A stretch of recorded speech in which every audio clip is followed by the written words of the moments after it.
Hello, welcome everyone to Conversations from the C-Suite, the girlfriend's guide to being a CEO. We are excited that we are about to begin this next episode, and we have indeed a great conversation in store for you. But you know how we like to start it out. We want to invoke the power of three because this is a great conversation and we don't want to be talking to ourselves.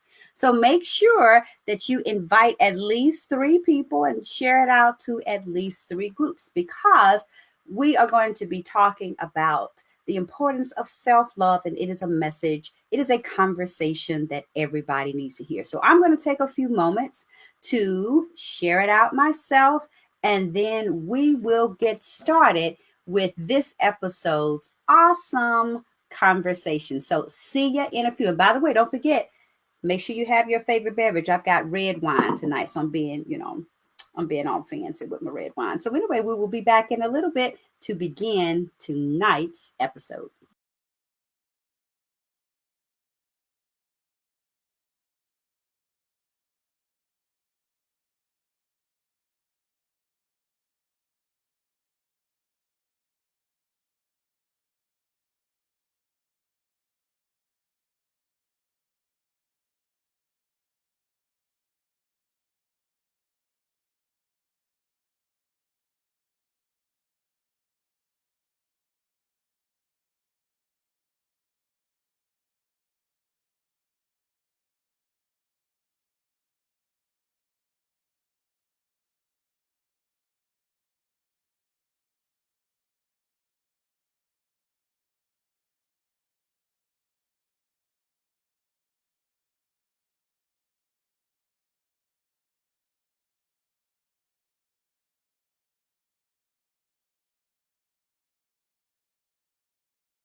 Well, good evening and welcome to this episode of Conversations from the C-Suite, the girlfriend's guide to being a CEO. I am your host, Dr. Stephanie D. Barnes, and it is my pleasure to be with you in the C-Suite because here in the C-Suite, we want women to be the CEOs of their lives, to develop the strategies that they need to create the life they desire and deserve, because every woman should be the CEO of her life. She needs to have a seat at the table because we know when women are at the table, they create seats for other women. So the Conversations from the C-Suite is a powerful, power packed hour that provides women a platform to discuss the issues that impact their business and their life, because we know that life doesn't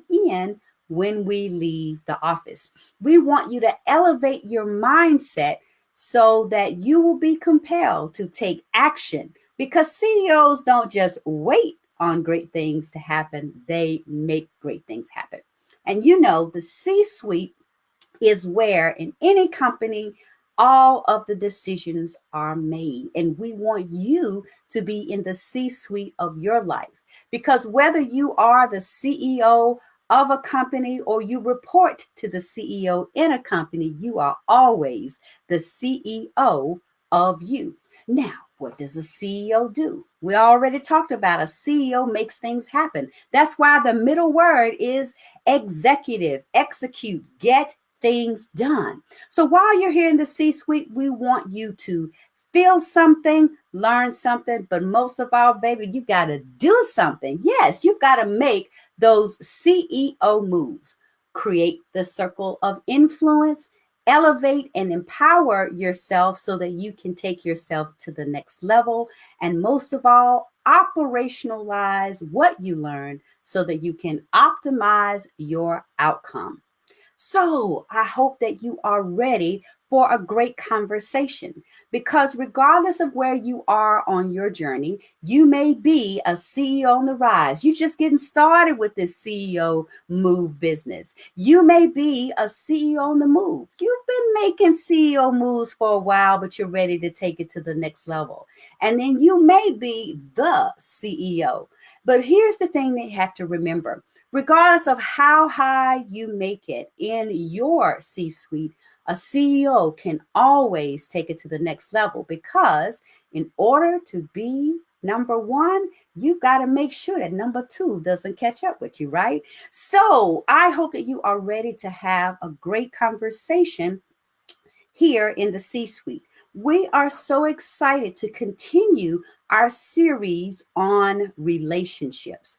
That's right, the first C in CEO moves, creating your circle of influence, your relationships, because you will not be successful in business or in life without great, healthy relationships. So, we've talked about a lot of elements of relationships, but we want to use the wisdom of Whitney Houston or George Benson, depending on which generation you're in.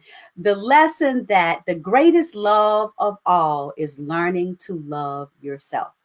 Because whether you are trying to have a healthy relationship with someone you love or a healthy relationship with someone you're doing business with, if you don't have a healthy relationship with you and you don't have that self love, you're not going to have the meaningful experience and meaningful relationship that you deserve. So, we want to make sure that you are really loving on you. And I am so excited about our guest for tonight. I have been waiting for this conversation all day. I can't tell y'all how excited I am.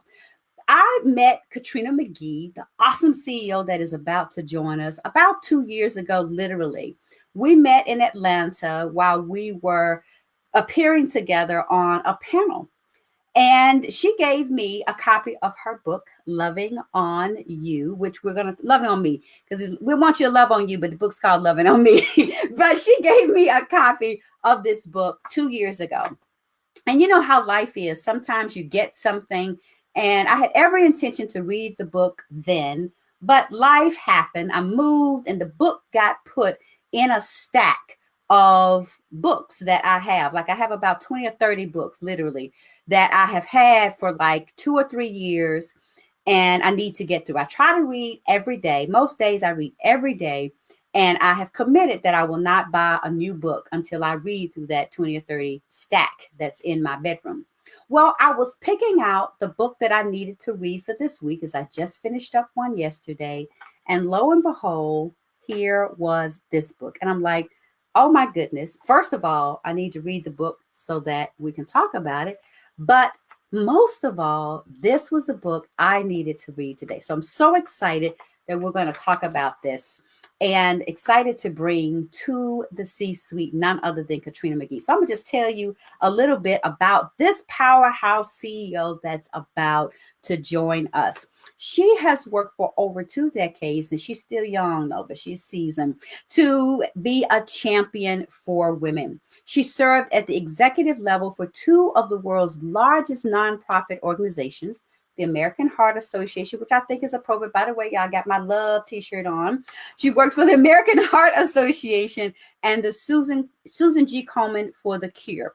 She has traveled around the globe advocating and inspiring women in more than 12 countries on 3 continents. In 2012, she embarked on a new adventure, channeling her passion for women's empowerment into launching Loving on Me, a global movement encouraging women from every walk of life to love themselves and each other more. As founder and chief inspiration officer, Katrina has invited thousands to join her on this journey, forming tribes of women committed to spreading love, sharing inspiration, and shifting the atmosphere in their local communities. And I tell you, y'all are truly going to be blessed. So I'm going to go ahead and bring her to the stage because we need to love on each other. Hello and welcome, Katrina. Welcome to the C-suite. Hey, thanks for having me. It's good to see you. Yes, it is so good to see you again. And we were chatting a little bit before the show, and we just can't believe that it's been over 2 years now that we've known I each other and know. met. Yeah, so we've had the chance to share the stage with each other, and I see here in Atlanta, in Las Vegas, and let's see, were you in Miami? Did you? I can't remember. No, You mentioned it in I had Miami. conflict. Yes, Yeah, but anyway, but it has been good to reconnect, and I am it is. so excited to have you on the show tonight. So, we always start with the who, the what, and the why. I've shared a little bit about you, shared a little bit through your bio, but we want to know who is the real Katrina McGhee? What is it that you really do, and why do you make CEO moves? Ooh, that's a loaded question. I am, at the end of the day, I am an empowered woman who loves to empower other women. That is my passion in life right now. I'm a mom. I'm like many of your listeners. I'm a busy woman who gets things done. I wear a lot of hats. And Yeah. I look cute in all my hats. Yes. I work hard to keep my life balanced, Mhm. and I love teaching other women how to do that. Um, I feel like that is, in this season of my life, I've been so blessed to have an extraordinary career. But now, as the CEO of my own small business, I really am passionate about preparing and positioning other leaders, this next generation who is coming up and doing amazing things. I want to empower them with what they need to succeed. So I have a great time doing it, speaking and teaching and having fun along the journey. Yes, yes. So, it's awesome in a lot of the things that you've done. You've literally been in the C-suite. You've literally been making those CEO moves in a company, in more than one company. You now have a consulting business where, as part of that, you are helping other women in the C-suite and people beyond that. And you're in the C-suite of your life, and Yes. you're able to make the CEO moves to do the things that really matter and inspire you.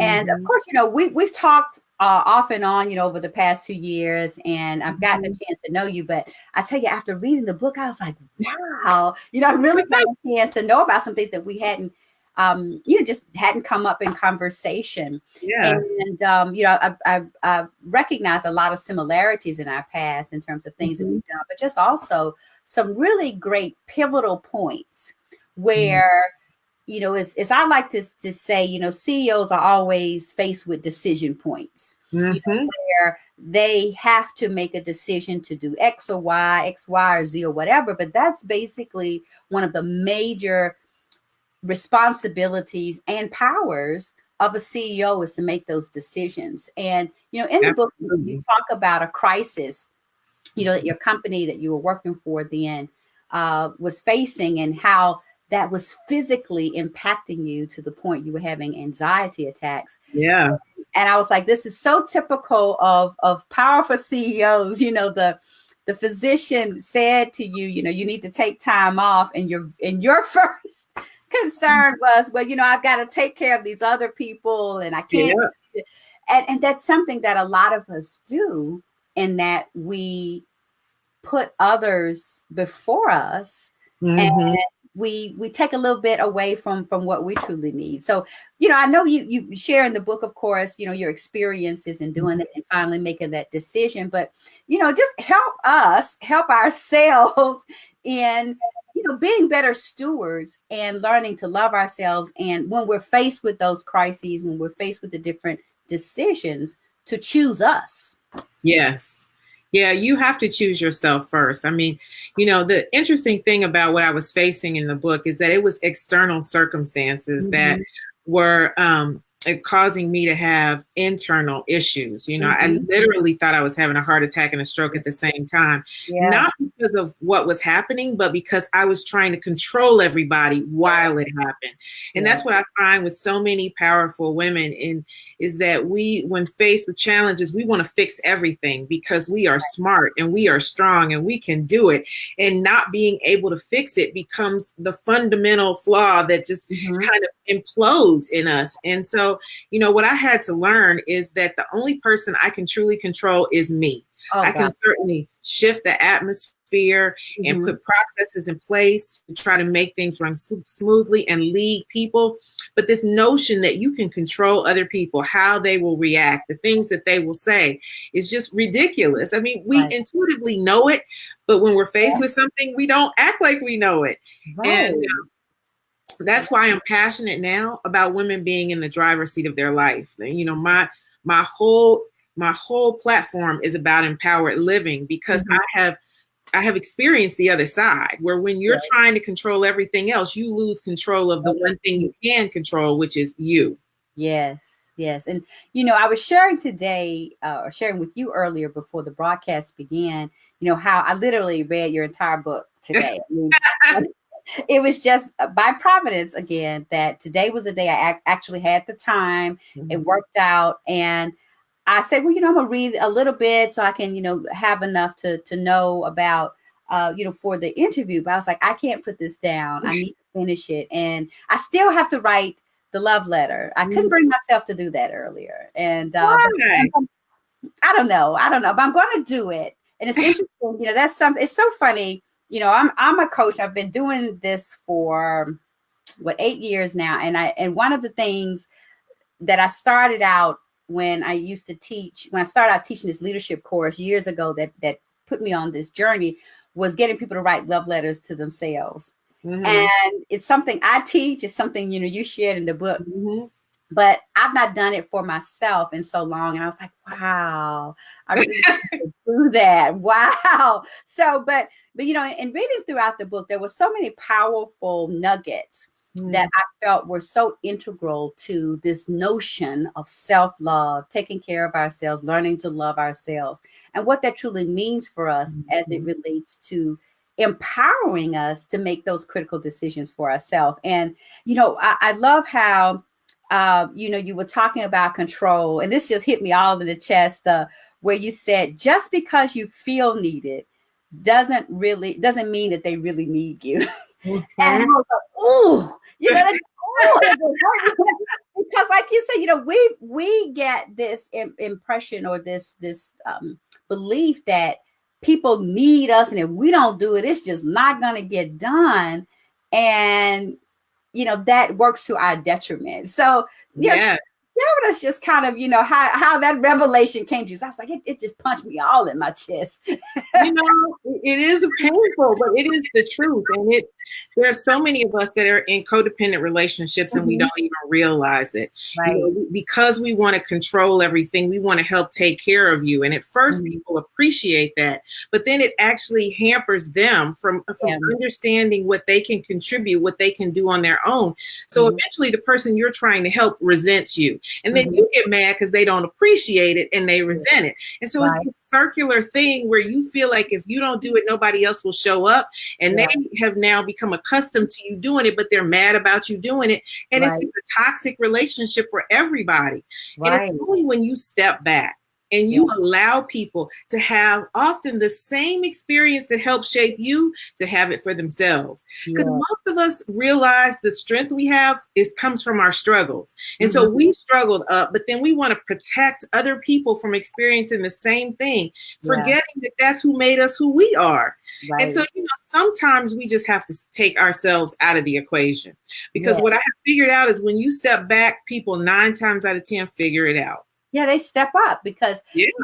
I've had this conversation with several people, from in different situations, where I basically have had to say, well, because they're complaining, well, they can't do it for themselves, they can't do this, they can't do this. I was like, well, they can't do it because you're doing it, and they have no incentive. They have no incentive whatsoever to do it for themselves because they know you're going to do it. And believe me, you stop doing it, they'll figure it out, Or they won't, and they will adjust. I mean, Right. it's really, at the end of the day, I believe in being compassionate and helping other people, but all of our strengths out of balance become an area of challenge. So the other side of compassion is codependency. And the line is when you are trying to not help a person, but to control them. Right. I think we have to be very conscious, particularly people who are empathetic and want to help other people, not to step across that line, because it's just not healthy for you and them. And by the way, that's at home and at work. Yes. You find yourself in a micromanaging situation, you need to there's never a reason to micromanage. That's some crazy codependent stuff that you need to stop. Because I know that was one of the biggest revelations I had early on in my leadership journey. Because when I got my first executive position, I wasn't a bit more a leader than the man on the moon. I just had the position. I didn't really truly understand what that meant. And I was kind of a bad boss, because in my idea, what was her name? Miranda from The Devil Wears Prada. That was my idea of leadership. I'm ashamed to say it, but yeah, that's just, that's what it was. But I just remember one of the biggest revelations I had is that I could not grow if I did not help my people to grow, my team to grow. And I had to teach them how to fish, or otherwise I was going to be feeding them and I'd never get to do a lot of the things that I wanted to do. But when I trusted them enough, trusted myself enough to allow them to do things that, I had always done myself. First of all, a lot of it they did a lot better than I ever would have done. And it helped them to grow, and it released me in ways that allowed me to grow. And so, I think that's something that, we have to love ourselves enough to let other people fend for themselves and realize that in doing so, that's not being mean. That's not being a poor leader, but that's actually being a good leader, being a good influencer, because you're helping people help themselves, and you're giving them that ability to grow, and again, it does so many things for you. Yes, it does. I talk about that a lot in my leadership class too, because what I find is that people are uncomfortable with delegation. And you don't understand that part of that process is not only giving it to them, but teaching along the way, allowing failure to be data so that they can be better, and not expecting them to do it your way, but to do it the right way, which may look different than how you did it, but that's okay. Because that's the only way that you truly experience the joy of being in your new position where you are as a leader instead of the person that was doing the work.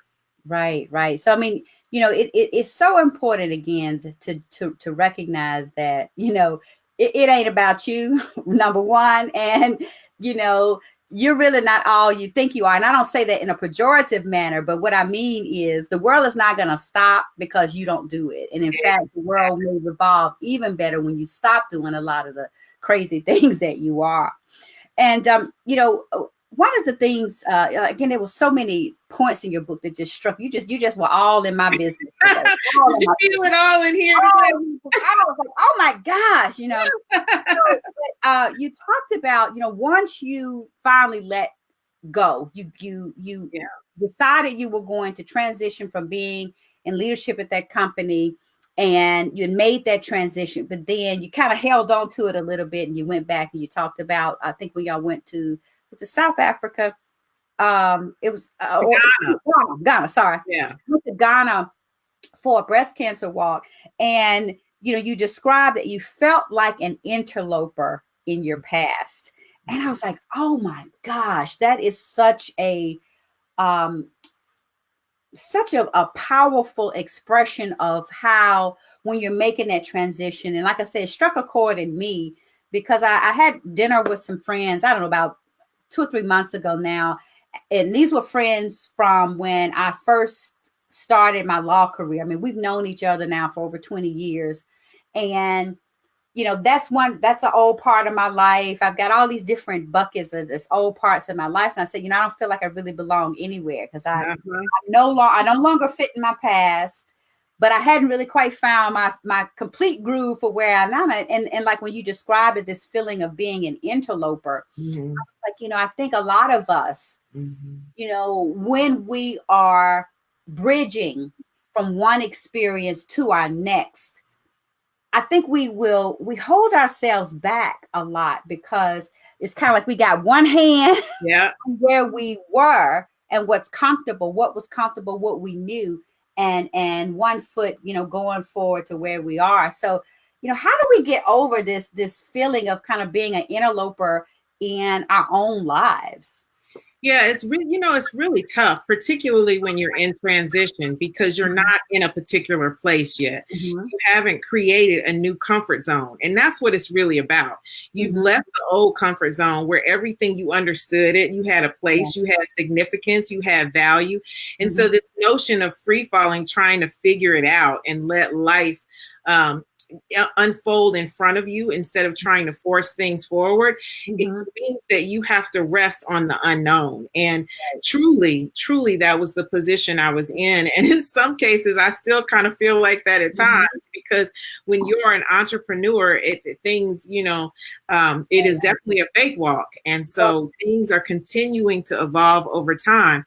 What I have practiced now, what I've learned to do is practice presence, to be where I am and mind the opportunities that are in front of me right now, and not to try to get too focused on the future that I miss out in what's right here, and not to spend too much time looking at the past, wishing that I was there, because there's so much right here in front of you. Even when you can't quite figure out the full picture, Right. you still have something usually that you can do.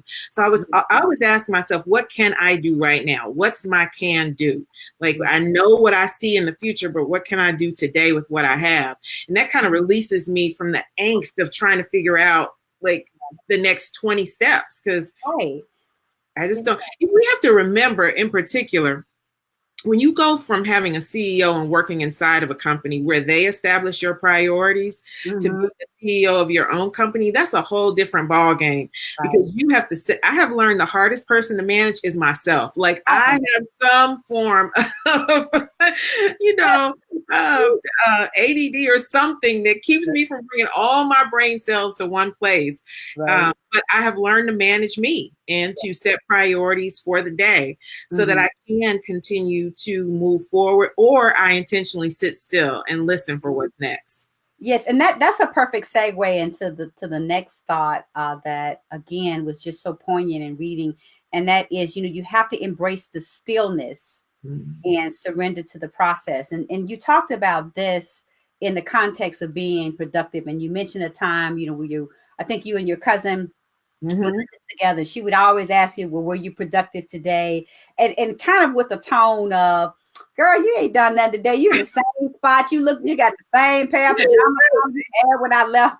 But, I think a lot of times women, especially high achievers, don't appreciate the productivity in stillness. Yeah. Oh, absolutely not. Yeah. We equate productivity with action or with movement, when a lot of momentum is built in stillness. It's a very powerful place, because you talk about it, in the context of being, one of the guiding principles, guiding scriptures. I mean, it has just been so powerful for me, especially in the last 2 years, is be still and know that I am God.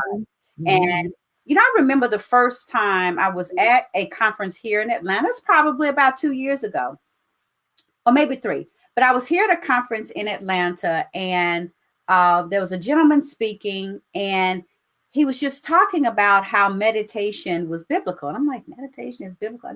Just never thought about it. He said, yeah, God said it. Be still and know that I am God. And I was like, oh, wow. But, it is so important for us to embrace the power in stillness. Yeah. Yeah, absolutely. And most of us, our whole lives, have gotten our value and self-worth from what we do and not who we are. And so that's why this concept of not doing anything is so challenging for us. We don't understand that It is in the thinking and the listening and the being that we are most powerful. And so for those of us who have always been doing, to be still for even a nanosecond means that we're unproductive, that we're not contributing any value, that we don't have worth. And when my cousin would come home, I got where she was coming from, because she would see me running around like a lunatic all the time. Sun up to sundown, I had stuff to do. I was always traveling. So when she comes home and I'm in the same place on the swing in my backyard, she'd be like, cousin, are you productive today? Yeah. Like, okay. Yes, I am. I got dressed. That was a good day. Are you the productivity police? Stop it. Just let me be. But it made me realize what I look like from the outside, and how, it was so impressive, this life I had, even though I was running myself ragged. I wasn't taking care of myself. So in those moments when I was productive, it's really where this new aspect of my life was born, because for the first time I stepped back and said, first of all, God, what do you really want me to be doing? And to really think about what I'm actually good at. What are the things that I love to do? And that has shaped the last 6 years of my life. Yeah. Because, it's like I say, I again, don't believe anything happens by chance. And it is not by chance that tonight is the date that this particular conversation was scheduled, and I ran across your book today, because over the past couple of weeks, I have really been focusing on getting clear on my next step in. And I've been trying to embrace the stillness, because I'm in a lull in terms of projects and things like that. I had a project to end, and it's not starting up again for a while. So, I'm used to doing something, right? And I'm not doing anything. And so that really was discombobulating for the first couple of days. But I'm also in a very powerful place of being able to decide what I want to do next, right? Yeah. And so one of the things that, I was just all focused on, well, I don't know what I want to do next. I'm not clear. I'm seeking clarity. I'm seeking clarity. I kept, and that's what, that was my prayer. God, give me clarity. And I was listening to this seminar, something that on YouTube, and one of the most powerful things that came across was, when you know what you don't want, you know what you do want. You know what you don't want, you know what you do want. And then the conversation was that the woman was focusing on, I'm not clear on what I need to do next. And so the conversation focused from, well, what are you clear on? Start there. The reason you can't get clarity is because you're focused on what you're not clear on. But when you focus on what you are clear on, in that moment of stillness, when you just take that time to focus on, well, I am clear on this. And then, you really get to this point of clarity. And so that's one of the things that, powerful exercise I just did for myself, which was to say, all right, well, what am I clear on? I know I don't want this. I know I don't want that. I know, I kind of went through that. And then that helped me to shift to, all right, now I'm working with something. Yeah. So that stillness truly is very powerful in that, it really gets you to, it's a place of, like a bow and arrow, you pull back to go forward. Yeah. And I think it goes back to, what can you do? If you can't accurately describe what you want, just start answering the questions that you do have the answer to. Yeah. Here's what I know I don't like. Here's what I like. I've done this before. My whole life has been focused on here. I want to build here. I do not ever want to do this again. Yeah. There is information that you do have. And I'm a big believer in staying in a space of can do, because when you shift from looking at the problem to the possibilities, it unlocks this amazing power that you have inside you to create the vision that, the state you seek to create. So I love it. I love focusing on can do. Yes. And part of loving yourself is truly what you focus on, because I believe what you focus on is what you see. And, I know that earlier in this season, I was focused on what I couldn't do, what hadn't happened, and really kind of being this interloper, looking back on the past. So this is what I used to do, and defining my present by my past rather than embracing my now and allowing it to shape my future. And, it's so important for us to focus on that can do, and instead of saying I can't do this, is to truly ask the question, well, how can I? What can I work with? What I got to work with? Yeah. You know? And you mentioned something else that, has really shaped this last, 2 years of my life, which is how you speak to yourself. We are our own best cheerleader or worst critic. Each day we decide who's going to speak the loudest. And I think when you learn to speak positive, what you can do, what you do know, what you have, it is so powerful in your life. I mean, just recently I've been working on my online academy, and my son and I have been working together, and I just kept saying to myself, I don't know how to do this. I don't know what to do next. And I found myself stuck, and it finally hit me a couple of days ago. I'm not talking about anymore what I don't have, don't know, or can't control. I'm going to focus on what I can do. But again, it's like this, every time you move forward in life or go to higher ground, life again presents you with a challenge that will have you questioning your self-worth, have you, concerned about what you can't do. And you always got to turn it around and redirect your thoughts and words. Right. And that reminds me of, something you talked about where you said, you can't let the fear of the unknown rob you of your future. Mm-hmm. And I think, it kind of goes back to this whole control thing, because, we want to control things. And I know for myself, that's a big struggle I'm having. I'm used to, I have always been a planner. So I have always had my whole life planned out. It was always 5-year increments. In 5 years, plan everything.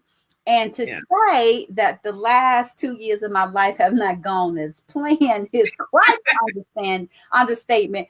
But the thing that I've embraced is that things have gone exactly as they should. Mm-hmm. And just because it's not following some really, quite honestly, rigid plan that I set out for myself, I didn't expect, to relocate 3 times in the past 3 years. I didn't expect my marriage to end. I didn't expect, my career trajectory to go as it has.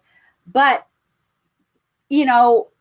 things have happened exactly as they should. That was a big shift that I had to make, was to, instead of looking at what hadn't worked out, to really think about, well, gosh, what has gone good? And when I started writing, there's a power. You talk about journaling. Yeah.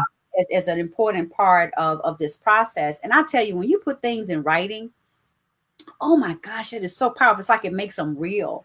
And I know I had to do that, where I just literally wrote down, well, what has gone right in the past 2 years? It's kind of like the past 3 years. That's kind of the time frame I was reflecting on. And when I began to write and see, goodness gracious, I'm complaining about this not happening, but look at all these great things we've done. That even though, that endeavor that how we ended up meeting did not go exactly as planned. It was truly a wonderful experience. We got to connect. I did make some, exactly. And so it's all about reframing, not being Pollyanna, but truly reframing instead of focusing on what all went wrong and didn't go right. What did go right?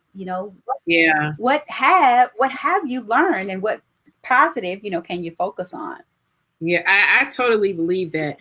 First of all, all of our plans make me chuckle now. I tell people, don't fall so in love with your plan that it impedes your progress. Oh, that's powerful.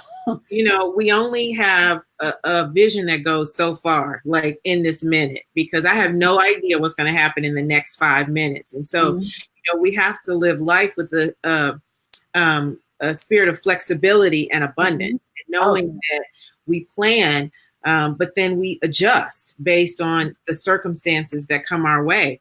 So I try not to fall too in love with my plan, but it's hard. I have to remind myself that my timeline is not the timeline, and I'm always right on time. And if I remember that I'm always right on time, then it can calm me down when I'm like spiraling and about to lose my mind because things are not on Katrina's timeline, which they so often are not. Right.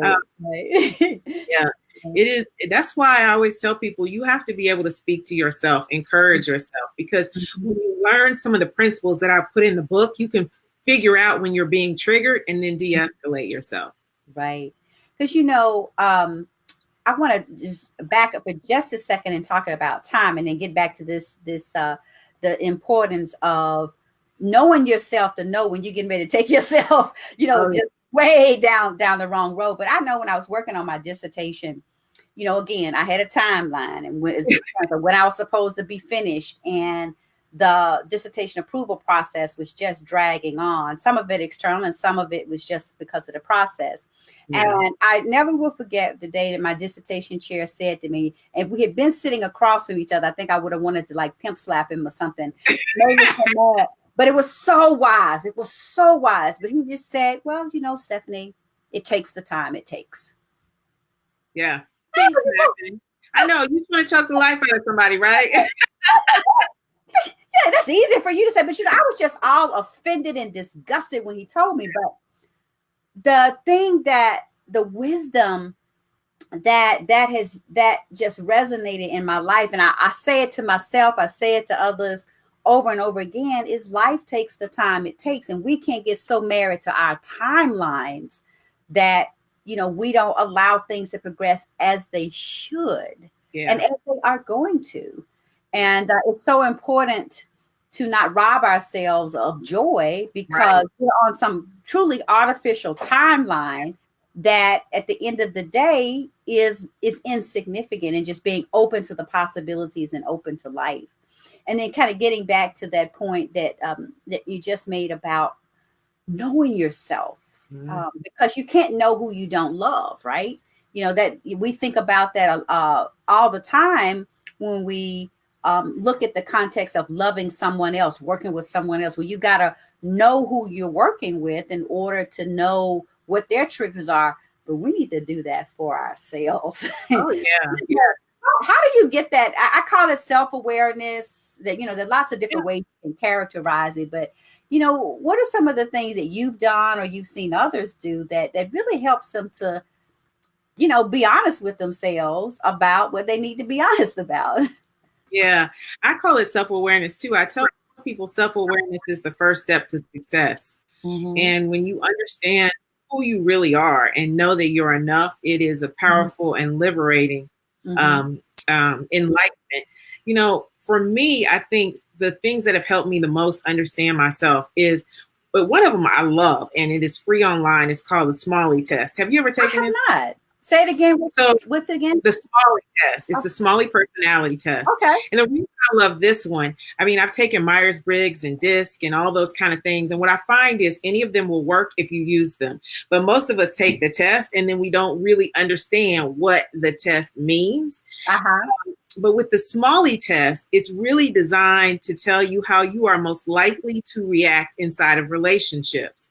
And this one is, I'm telling you, I love it. It is simple and it is easy. And I use it in all of my leadership training because it helps leaders understand their innate traits. It helps them identify other personalities on their teams and how they're likely to respond. Now, interestingly, he didn't do it for corporations. He did it for marriages and families.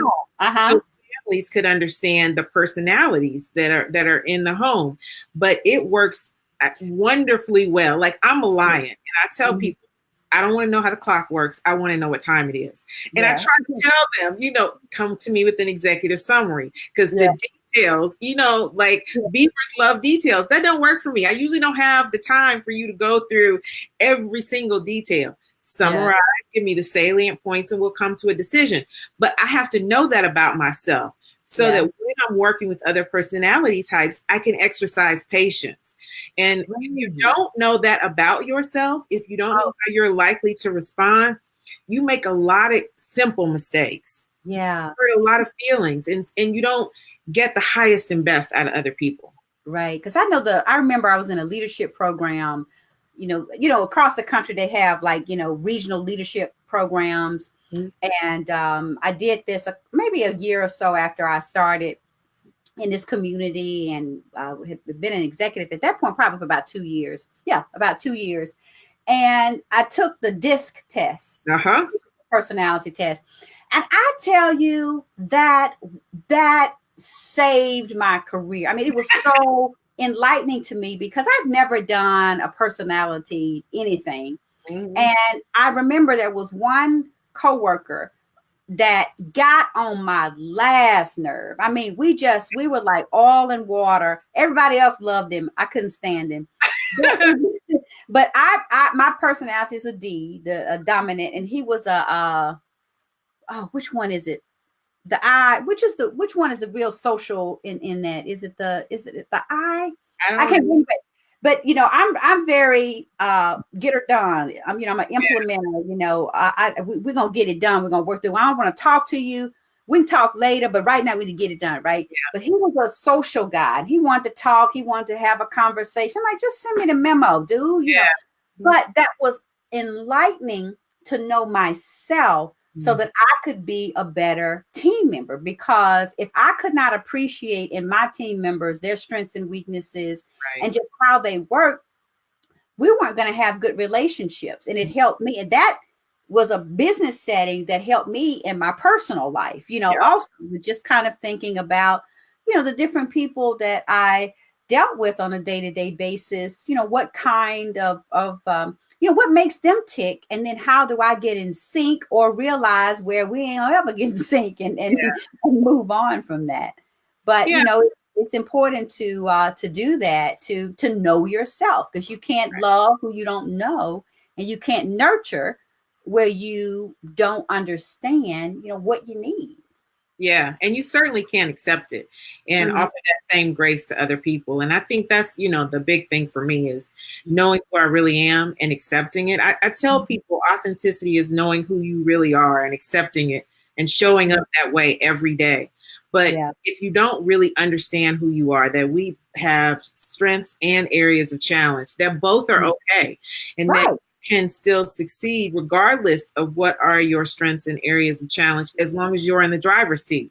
You talk about CEO moves, you have to know when to draw yourself back, when to say, you know what, I need time out. But if you don't know yourself and know that you're escalating to the red zone and how likely you are to respond, you end up making a lot of bad moves. Yeah, because that's a great segue into like another gut punch. I mean, when I read this, I'm like, oh, she just hit me all in my stomach, just all in my stomach. But you said it was one of the quotes, the vision for our life, the one we were destined for before we were born, emerges in direct proportion to our maturity to handle it. And I was like, oh, yeah. And that is so true. And it's kind of, ties into this being authentic, knowing yourself, knowing who you are and who you're not.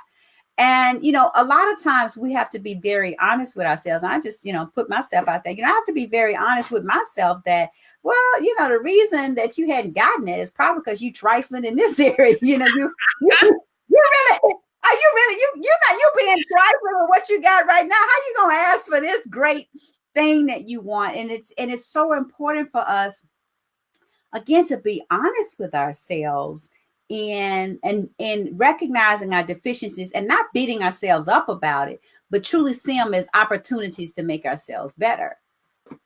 Right. I totally agree. I really don't even refer to the word weaknesses anymore. I talk about areas of challenge, because it takes our mind and shifts it from worry to worry. Like, I can put a plan against the area of challenge. I can improve. It won't ever be my strength. It won't, but I can be better at it. And I think that's the attitude we have to take into a lot of things. Knowing that your vision is something that is revealed is frustrating and freedom. You know what I'm saying? Because if we got it all at one time, it would likely be so big we would turn around and walk away from it. Or we would try to change it or change the steps, not understanding how everything is interconnected. So on the one hand, I like it. On the other hand, it stays frustrating, because even when you have a big picture, you're like, okay, this is the vision. The steps to get there are like shrouded in fog. And every once in a while, another one is revealed. As we mature, as we strengthen, as we grow, as we develop skills, or as we release the things we feel like we need to bring forward from our past that no longer serve us well. Yes. And it's so important to just, again, have that appreciation. I call them opportunities for improvement. You call them areas of challenge. and recognize that, and you alluded to this early on about, how we talk to ourselves and the language that we use, and being intentional in what we do. And I think a lot of times we give up our CEO authority and we start acting like the receptionist instead of the CEO. We're allowing life to happen to us. Right. But it's when we embrace those opportunities for improvement, when we embrace those challenges, and we decide to, again, make decisions, make choices that line up with where we want to go, and be courageous enough in many instances to say, no, I'm not going to do that. No, this is not for me. This is, it's hard a lot of times to buck the system and do what you know is right rather than doing what everyone else expects of you. Yeah. Oh my goodness. I talk about in the book how so many of us are still living up or down to expectations that were put on us as children, and how that in some ways guides or provides the guardrails for our life. We don't go too far left. We don't go too far right, because we're still going down that lane of expectation. And we never really stop and ask ourselves what we want for ourselves, even as become adults. And that's part of the reason that I wrote the book, is because I wanted to liberate us from our past, from those expectations that other people put on us that are not even in line with our divine design, so that we could see the possibilities of our life, the things that we could do, the things that we will achieve, the things that are possible. But it's only when you let go of some of what was that you can focus on what will be. Right. And I love how you talk about your decision to move from Dallas to New York. You lived in Dallas all these years. I think that's where a lot of your family is. And you had this life. You were comfortable here, had this home. And then you just decide, well, it wasn't a decision. You were guided. But to others, it's like, what? She just going to up and move to New York. Yeah. And you didn't necessarily have anybody there. It's just a decision. This is where I need to be. And I love how you described how oftentimes we won't do things for ourselves because of others' expectations. And I love this line, and I'm gonna read it.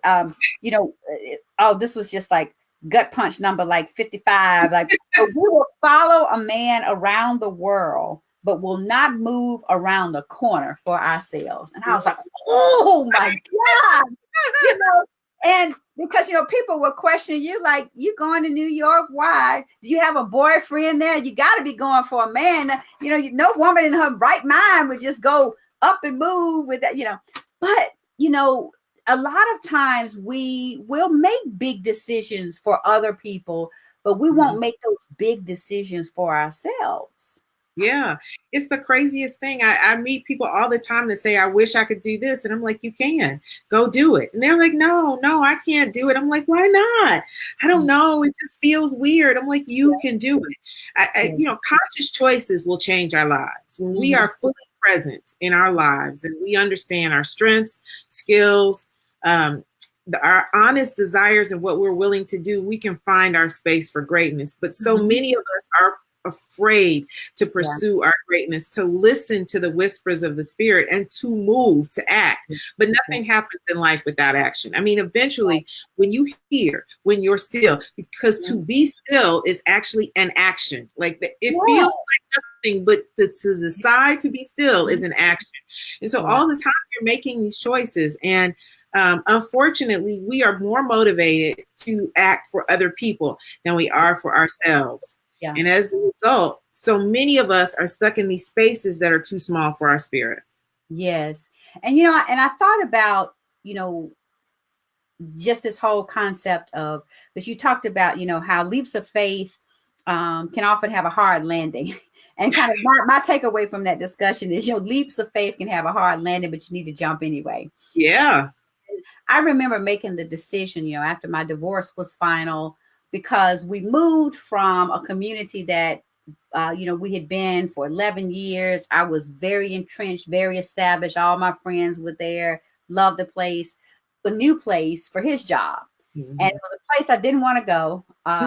and want to be there. I don't, the only reason I went was for a man.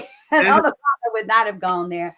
And now that the marriage was no more, I'm like, well, I really don't want to be here. And, making the decision to move to Atlanta. And, the easy choice and probably best choice for everybody else, for my children included, because, we still have teenage boys. Well, one's a freshman in college now, but at the time they were both in high school and all of this. And I was really torn. I needed to get out of there. It was working on my psyche, and I was just not going to make it. I mean, it just wasn't a good place for me, but it was the best decision for everybody else. And I tell you, one of the hardest things was making a decision to do what was best for me, that was also the best for my children, because had I stayed there, I don't think it would have been a good situation for them, because I was mentally deteriorating, And so it's so important for us to put ourselves first and recognize that when we put ourselves first, that a lot of times we are doing what's best for others. Because I taught this class and talked about, you have to put your own oxygen mask on first.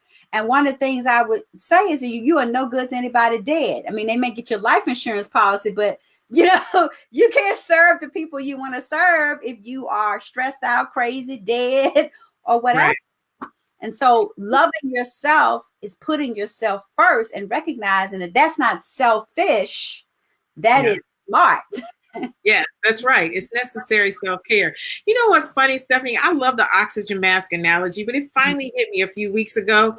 99% of people are never going to see that oxygen mask fall. So it is super easy to say that because we know it doesn't happen. But in real life, to actually put your oxygen mask on first, nobody is willing to do it. Not soul. And so as a result, many of us are living, but we're alive, but we're not really living. Oh gosh. A part of our life has died, because anytime that you are not growing, you die. What we don't like is that growth is not comfortable, and it rarely happens in groups. Oh God. Yeah. That uncomfortable feeling, that angst, that trepidation, that fear of moving outside of your comfort zone is all a part of growth. We make it some unnatural thing, like growth is supposed to be comfortable, but it literally never is. Yeah. Yeah. And, and I think about, how difficult it is for us to grow because of our attachment to our environment, because it is hard when you literally go change seasons and everybody you love is in the old season, so to speak, literally in your old space. Yeah. And again, when you don't let go, you begin to be that interloper, in your own life. And, we have to recognize that, and we're talking about relationships. And I think relationships often keep us back as much as they push us forward. Yeah. When we are not committed to ourselves enough to commit to healthy relationships, and to recognize that even some healthy relationships evolve, transform, they break, but they're not severed. They become untied, but they're not severed.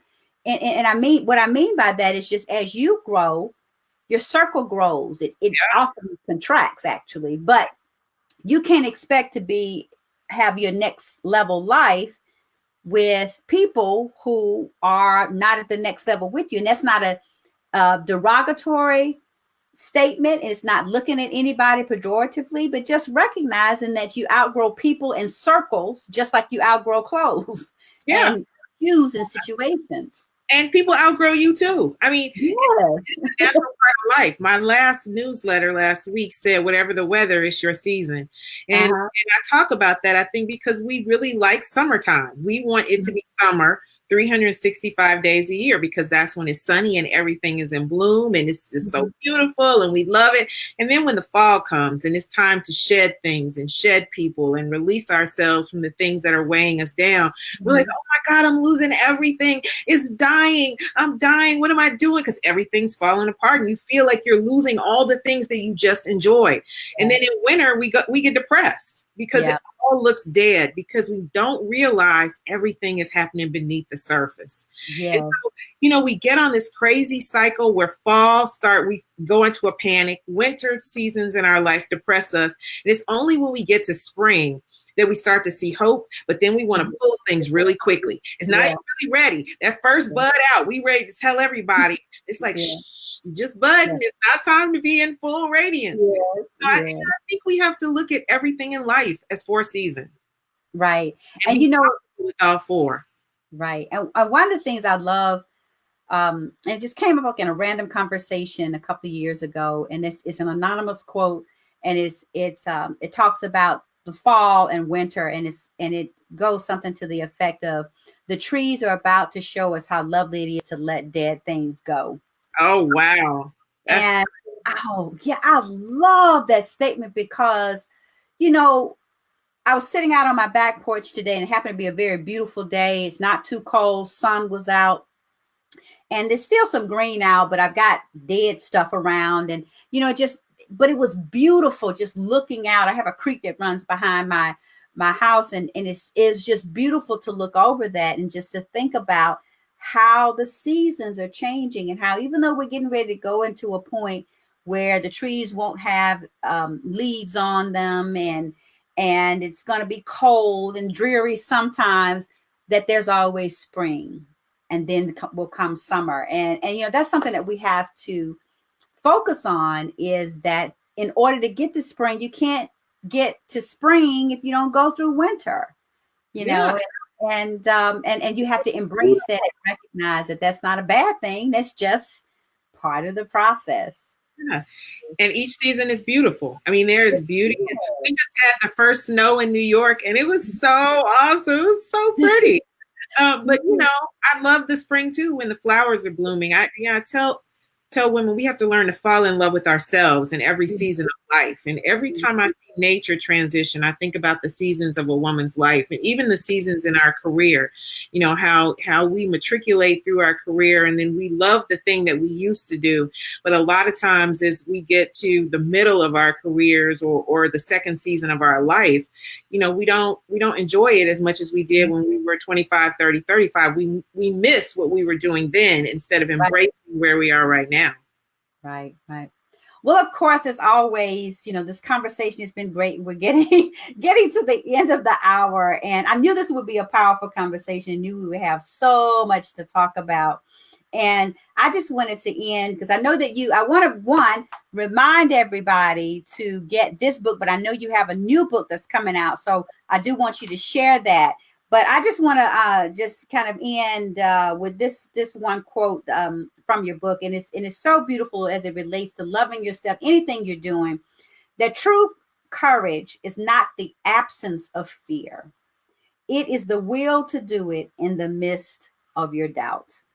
And I just thought that was so powerful, in that a lot of us need to embrace the fact that just because we get afraid, or just because we're fearful, it's just part of the process.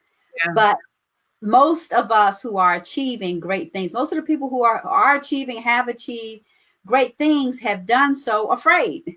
And we need to embrace that and have the courage to do it scared. Yeah. Absolutely. Absolutely.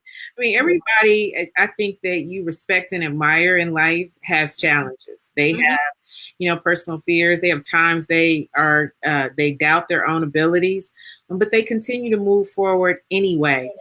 What I remind women is that leaders master learning. And if you master the art of learning, then you never have to feel like you're lacking, because if you don't know it, you can learn it. You can always be better and always be improving. And that's really the joy of growing throughout life and learning to be the CEO of you, is that I get to decide who I am. I get to choose and define me for me. And then I get to make conscious choices to support that. That is so correct. And that's what being a CEO is all about, Yeah. making those powerful choices, being the decision maker in your own life. So, of course, like I said, we've gotten to the end of the hour and we could keep on going, but we do need to transition out of the show. So I want you to tell our audience, first of all, how they can get this book, Yeah. and introduce your new book and tell us how we can get that, because I know it's going to be just as powerful as this one. Well, first of all, thank you for having me. This has been super fun. I have loved catching up. The first book, Loving on Me, is available on Amazon, Barnes and Noble. You can order it just about anywhere. And it's really about personal transformation. They're all written to career women, busy women who get things done. This second book is called Be Bold, Be Brilliant, Be You. It comes out in just a few weeks. It'll be on Amazon. And it's really about career elevation. So I start with personal transformation, leading from the inside out, and then go to career elevation to help women understand what it takes to create a life and career that is rewarding and fulfilling. Well, that is truly what it's all about. That's what living your C-suite life is all about. And that is using your choices to create the life you desire and deserve. So y'all heard it. You can go on Amazon now and get Loving on You. And in a few weeks, you can Loving get on Me. why do I keep saying that? Because I'm talking to people. So it's like I can read. The book is called Loving on Me. I do want you to love on you. I'm sorry. I did that earlier. The book is called Loving on Me. All right. So go to Amazon and get that. And in a few weeks, you'll be able to get her new book, Be Bold, Be Brilliant, Be You. That Yes. get it right? Look at it. I did it. Well, awesome. Well, Katrina, thank you so much. It's been so awesome to reconnect. And I'm looking forward to when we can truly sit down over a glass of wine and really connect and catch up. This has been great. And every time we get together, and I'm always inspired, uplifted. I learn so much. And so I'm grateful for you, grateful that we've gotten a chance to know each other. And thank you so much for sharing with everyone how we can love on me, how we can truly embrace self-love to improve our relationships, because when we love ourselves, we can love others. So thank you so much. And I'm grateful that you've been with us here in the C-Suite. Well, thank you so much for having me. It's been fun. Awesome. See you next time. Bye. Well, I just want to thank everyone for joining me here in the C-Suite. I told y'all this would be a powerful conversation. I told you we'd have a great time. When I tell you I had been looking forward to this all day, I really, truly was. But I just want to thank you so much for joining me here in the C-Suite. And of course, tonight's episode was brought to you by Deciding on Joy, the self-help book that helps women to overcome breakups to break through to the life they truly desire and deserve. So you can get your autographed copy at decidingonyou.com. That's decidingonyou.com. And it is also available on Amazon, because whether you've experienced any type of breakup, whether it's a divorce, the loss of a loved one, or just when things didn't go as planned, you can decide on joy to get to the joy you desire and deserve. So I just want to thank all of you for joining me here